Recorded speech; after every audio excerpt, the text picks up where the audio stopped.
Labour have had it.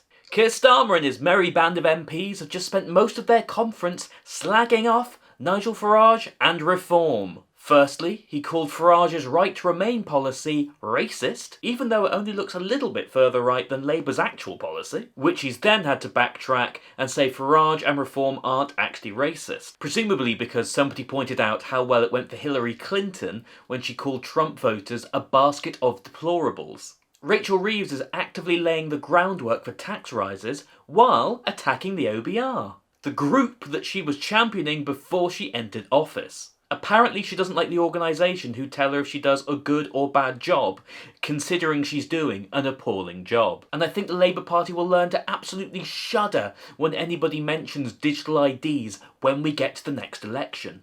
It's the most undemocratic, authoritarian policy I've heard come from a government in a very long time. You couple that with arresting people for making tweets, and you can really start to paint a picture. But the Labour Party is so confused at why they're so unpopular. But I'm about to save you millions in focus groups and polling, because I've got the answer right here. You're just incompetent. I have no idea what this government is trying to achieve. They are directionless, drifting from one disaster into another. Truly, if you stand for nothing, you fall for everything. I used to think they were just bad communicators, but I think it's even more fundamental than that.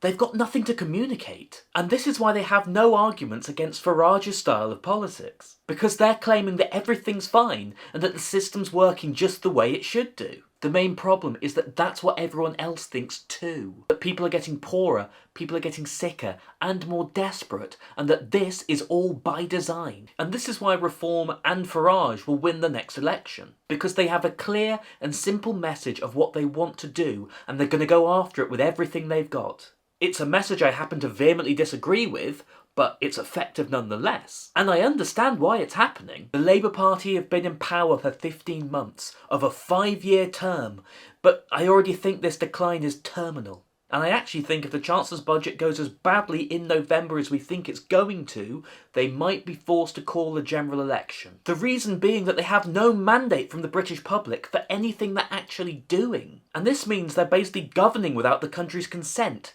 because we didn't vote Labour, we voted out the Tories. But this new lot don't seem to be any recognisable change. They seem to just be more of the same, but without the serious scandals. So at least that's one thing, they've brought back the pre-Boris levels of political sleaze.